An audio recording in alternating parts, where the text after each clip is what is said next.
뭐 있겠지만 그거보다는 의사 환자가 신뢰가 깨지고 그것 때문에 소송이 두렵고 그러니까 작은 확률의 부작용에도 검사를 막 남발하게 되고 이게 제일 큰 원인이라고 생각합니다.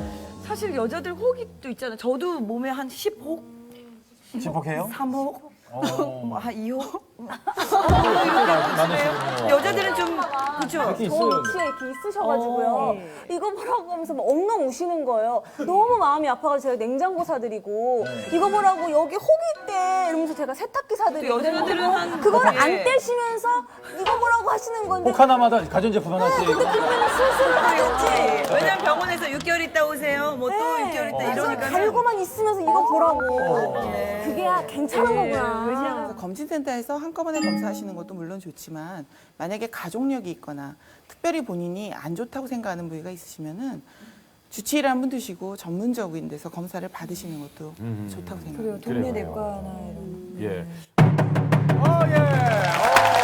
누굽니까? 강경 씨. 고민을 하시는데 냉정한 판단 능사다냐? 네, 저희 친정 아버님께서 뇌졸중하고 치매 그런 걸로 10년간, 11년간 정확하게 고생하시다가 재작년에 돌아가셨는데 아무리 부모님이라도 사실 이 죽음의 문턱에 갔어도 시간이 길어지다 보면 그 죽음이 객관적으로 느껴져요. 그게 그렇게 가슴이 아프고 막 슬프고 이런 것보다도 이걸 어떻게 해야 되나 하는 그런 일들이 많이 생기게 되는데 저희 아버지가 폐렴이 생기셨어요. 폐렴이 생기다 보니까 호흡을 못 하는 거예요. 이제 기관지 절개술을 해야 된다고 병원에서 말씀을 하시는데 그러면 딱 하루만 시간을 달라고 내일까지는 말씀을 드리겠다고 했는데 마침 그날 밤에 그 약의 효과였는지 가래가 다 빠지셨어요. 그렇지만 또 그것도 얼마 안 가서 다시 호흡이 어려워지셔서 다시 기관지 절개술도 하셨어요. 하시고 막상 마취제가 들어가고 나니까 나머지 인공호흡기며 뭐 다 달려 있는 거예요. 그러면서 마취제가 문제가 아니라 이거를 띄게 되면 돌아가시게 되는 거예요. 그냥 기다리는 거예요. 이거를 뛸 수는 없대요. 뛰면 다 달았는데 이걸 뛰면은 그냥 돌아가시는 거고 그럴 수는 없다 그러더라고요. 그래서 그냥 기다리다가 그냥 아버님이 한 보름 정도 지나셔서 그냥 돌아가셨어요. 사이가 의사지만 하지 말자 소리는 그건 못해요. 예. 근데 일단 기관지 절개술부터 시작해서 중환자실로 들어가면 그다음부터는 내 손을 떠나는 거 임종을 할 수가 없거든요. 왜냐하면 중환자실에 보호자가 늘 있는 게 아니니까.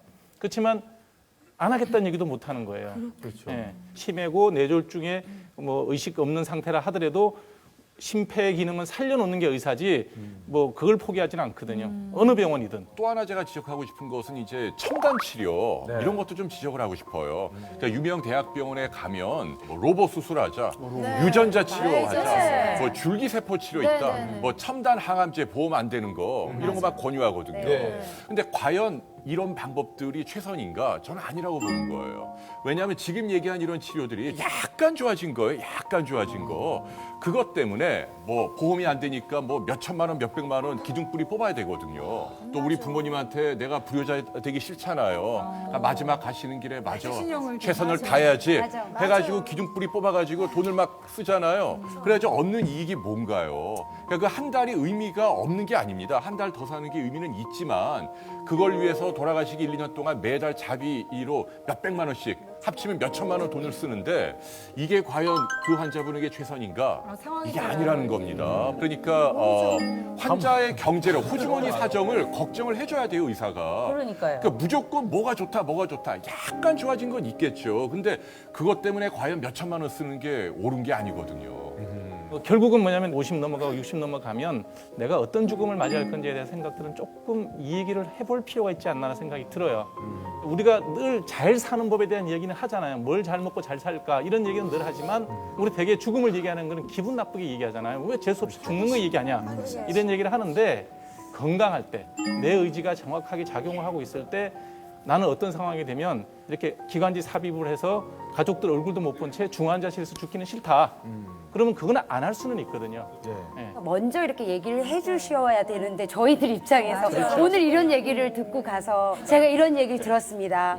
돌아가실 때 어떻게 해드릴까 이렇게 먼저 얘기를 꺼내기가 그러니까 자연스럽게 저희 프로그램 보시면서 지금 가족끼리 한번 이런 얘기를 예, 하시는 게 좋을 것 그런 같아요. 분위기가 되면 좋겠고요. 예, 예, 예. 제가 엊그저께 제 친구이기도 하고 뭐 와이프의 친구이기도 하고 부부끼리 친구인데 그 집 그 어른이 돌아가셨어요.